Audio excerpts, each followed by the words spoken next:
Ukraine में एक और बूचा कांड का खुलासा हुआ है। कीव के पास बुजोवा में सामूहिक कब्रगाह का खुलासा हुआ है। स्थानीय के मुताबिक बुजोवा में करीब 50 लोगों के शव पाए गए हैं। आरोप यह है कि रूसी फौज ने बुजोवा में बेरहमी से लोगों का कत्ल किया। बेहद करीब से लोगों को गोली मारी। इससे पहले बूचा, हॉस्टोमेल और बोर्डियांका में नरसंहार का खुलासा हो चुका। और अब ये ताजा मामला बुजोवा का, जहां पर एक सामूहिक कब्र पाई गई है। युद्ध की इस मैदान में अलग अलग इलाकों से ऐसी ही खबरें आ रही हैं, जहां पर आम लोगों को निशाने पर रूसी सेना ले रही है। चश्मदीदों के मुताबिक करीब से इन लोगों को गोली मारी गई।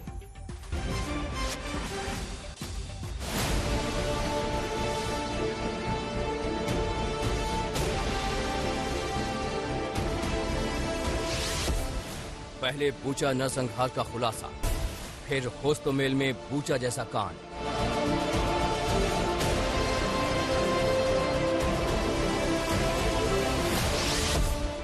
बूचा, होस्टोमेल के बाद बोरोदियांका।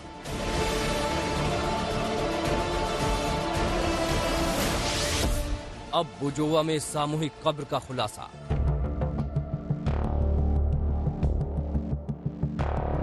तस्वीरें विचलित कर देने वाली हैं। जमीन में बने गड्ढे से एक शव को निकाला जा रहा है। ऐसे दर्जनों लोग इसी तरह जमीन के भीतर दफना दिए गए थे, जिन्हें अब निकाला जा रहा है। यह तस्वीर कीव के करीब के गांव बुजोवा की है। रूसी फौज के हटने के बाद जब यूक्रेनी प्रशासन के लोग पहुंचे तो यहां का हाल देखकर हैरान रह गए। बूचा की तरह यहां भी सामूहिक कब्रगाह मिला है। स्थानीय लोगों के मुताबिक बुजोवा में कम से कम 50 लोगों के शव मिले हैं। यूक्रेन मानो सामूहिक कब्रगाह का देश बन गया है। आरोप है कि रूसी फौजियों ने करीब से लोगों को गोली मारी। बताया जाता है कि रूसी सैनिकों ने यहां जुल्म की इंतहा कर दी। 17 साल के एक किशोर को कार में जिंदा जला दिया गया। एक महिला का सिर उड़ा दिया गया।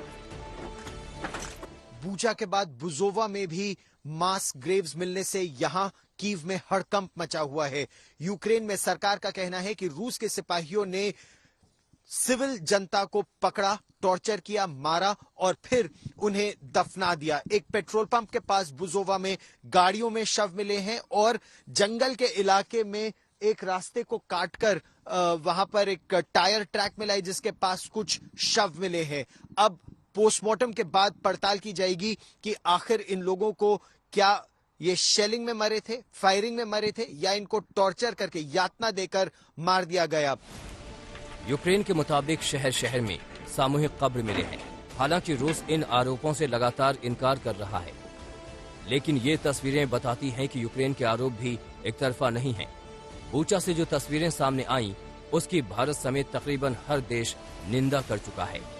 बूचा के बाद होस्टोमेल में एक गैराज से 11 शव मिले और फिर बोरोदियांका की तस्वीर आई थी, जिसे यूक्रेन ने बूचा से भी भयानक बताया था। यूक्रेन में जंग का आज 48वां दिन है। न जाने जंग के मैदान से अभी और कितनी विभत्स तस्वीरें और कहानियां सामने आए। गौरव सावंत, कीव आज तक। अब आपको जंग के मैदान की 6 तस्वीरें दिखा देते हैं। बुजोवा में सामूहिक कब्र का खुलासा हुआ, तो वहीं मारियोपोल में रूसी बमबारी में बर्बाद थिएटर की नई तस्वीर सामने आई है। रूसी हमले में माइकोलेव का अंतर्राष्ट्रीय हवाई अड्डा बुरी तरह से तबाह हो गया।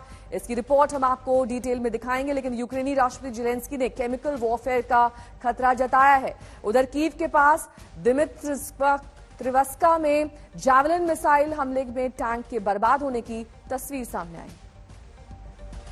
और अब आपको दिखाते हैं जंग में यूक्रेन ने किस तरीके से बर्बादी झेली है। हम लगातार यूक्रेन के अलग अलग शहरों में मौजूद हैं, रिपोर्ट्स भी आप तक पहुंचा रहे हैं। अभी आपको दिखा देते हैं रूस के हमले में बर्बाद माइकोलेव के इंटरनेशनल एयरपोर्ट से आज तक संवाददाता मौसमी सिंह की ये रिपोर्ट। कोई जान बचा के भाग ना पाए, जो जहां है वहीं फंस जाए, ध्वस्त हो जाए सारे यातायात के साधन और अड्डे। और यही वजह है कि लगातार हवाई अड्डों को निशाना बनाया जा रहा है। मिकोलाइव के अंतर्राष्ट्रीय एयरपोर्ट की देखिए ये तस्वीर, दिल दहला देने वाली तस्वीर है ये। नीचे आप देखिए पूरा तबाही का मंजर है, कांच बिखरे हुए हैं और कुछ इस तरह से पूरी जो छत है वो उखड़ गई है। यहाँ पे आप देखिए टीन के शेड पड़े हुए हैं और जो बमबारी हुई है उसकी निशानी किस कदर यहाँ पे जो टुकड़े पड़े हुए हैं वो नजर आ जाएंगे आपको। पीछे एयरपोर्ट के खंबे उखड़ गए हैं, ओ और आर आपको ऊपर नजर नहीं आएगा। और यहाँ पे जरा देखिए कि किस तरह से पूरी बिल्डिंग एक तरीके से देखिए तो आगे की तरफ गिर रही है, नीचे पूरे पत्थर ही पत्थर है।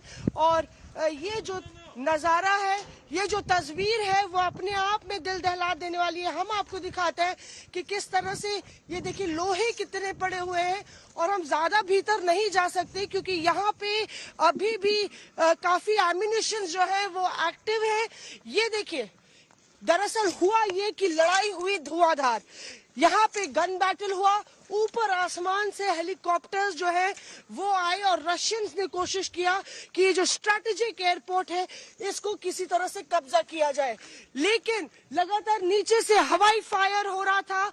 और जब हेलीकॉप्टर्स यहाँ लैंड नहीं कर सके क्योंकि यहाँ से लॉन्चिंग पैड तमाम एरोप्लेन्स के लिए एक एयरबेस बन सकता था, सी का भी रास्ता है और एयरपोर्ट बहुत स्ट्रैटेजिकली लोकेटेड है, पर ऐसा संभव नहीं हो पाया। तो उनका कहना है कि बॉम्ब कर दिया गया।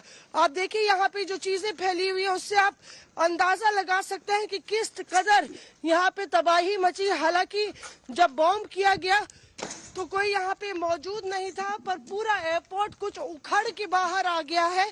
और ये मिकोलाइव एयरपोर्ट जो कि एक अंतर्राष्ट्रीय एयरपोर्ट था, ये एक तरीके से ध्वस्त हो गया। पर लगातार जो है मिकोलाइव को ध्वस्त करने की कोशिश इसलिए है क्योंकि मिकोलाइव एक बैरियर है जिसको ध्वस्त करके रशियंस आगे बढ़ना चाहते थे, मगर ऐसा हो नहीं सका। और यही वजह है कि लगातार हम देखते हैं कि यहाँ पे बमबारी और ये नीचे देखिए कैमरा पर्सन इस तरह से चल रहे हैं। आप देखिए 360 डिग्री अगर हम व्यू दिखाएं आपको तो यहाँ पे दूर दूर तक, यहाँ से लगभग 100 कदम की दूरी तक उछल के सामान गिरा है। तो आप अंदाजा लगा सकते हैं किस कदर यहाँ पे कहर बरपा होगा। कैमरा पर्सन परमिंदर शर्मा के साथ मौसमी सिंह, मिकोलाइव आज तक।